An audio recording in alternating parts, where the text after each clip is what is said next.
नमस्कार दोस्तों, हमारे YouTube चैनल प्रभु भक्ति साधना में आप सभी का हार्दिक स्वागत व अभिनंदन है।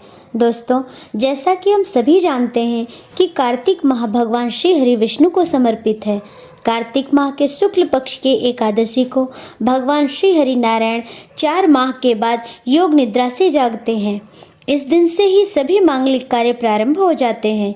इस दिन माता तुलसी और भगवान शालिग्राम जी का विवाह कराया जाता है। वहीं कुछ लोग कार्तिक माह के शुक्ल पक्ष की द्वादशी के दिन तुलसी विवाह करते हैं। इसलिए इस साल 23 नवंबर और 24 नवंबर को 2 दिनों तक तुलसी विवाह का आयोजन होगा। इस दिन माता तुलसी के लिए गन्ने का मंडप बनाया जाता है। माँ तुलसी का दुल्हन की तरह श्रृंगार करके भगवान शालिग्राम को चौकी समेत हाथ में लेकर माँ तुलसी की 7 बार परिक्रमा की जाती है। तुलसी जी का विवाह सुहागन स्त्रियों को जरूर करना चाहिए। ऐसा करने से उन्हें अखंड सौभाग्य और सुख समृद्धि की प्राप्ति होती है।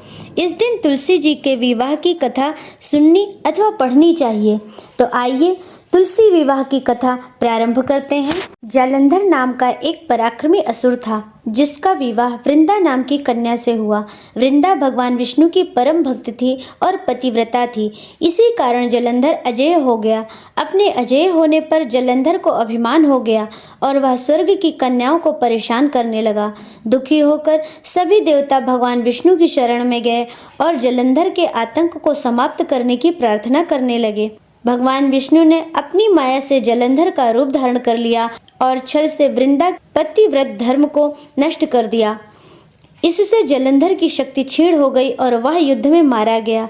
जब वृंदा को भगवान विष्णु के छल का पता चला तो उसने भगवान विष्णु को पत्थर बन जाने का श्राप दे दिया।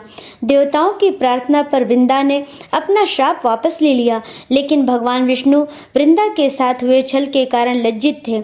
अतः वृंदा के श्राप को जीवित रखने के लिए उन्होंने अपना एक रूप पत्थर रूप में प्रकट किया, जो शालिग्राम कहलाया। भगवान विष्णु को दिया श्राप वापस लेने के बाद वृंदा जालंधर के साथ सती हो गई। वृंदा के राख से तुलसी का पौधा निकला।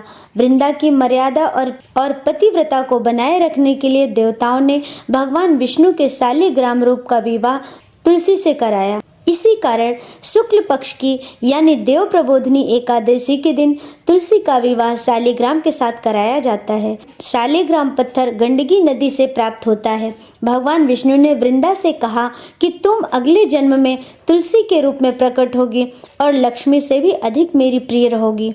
तुम्हारा स्थान मेरे शीश पर सदैव रहेगा। मैं तुम्हारे बिना भोजन ग्रहण नहीं करूँगा। यही कारण है कि भगवान विष्णु के प्रसाद में तुलसी अवश्य रखा जाता है। बिना तुलसी के अर्पित किया गया प्रसाद भगवान विष्णु स्वीकार नहीं करते। बोलिए श्री हरि नारायण माता तुलसी की जय। श्रीमन्नारायण नारायण हरि हरि, भजमन नारायण नारायण हरि हरि। महाप्रसाद जननी सर्व सौभाग्यवर्धिनी, आदि व्याधि हरा नित्यं तुलसी त्वं नमोस्तुते।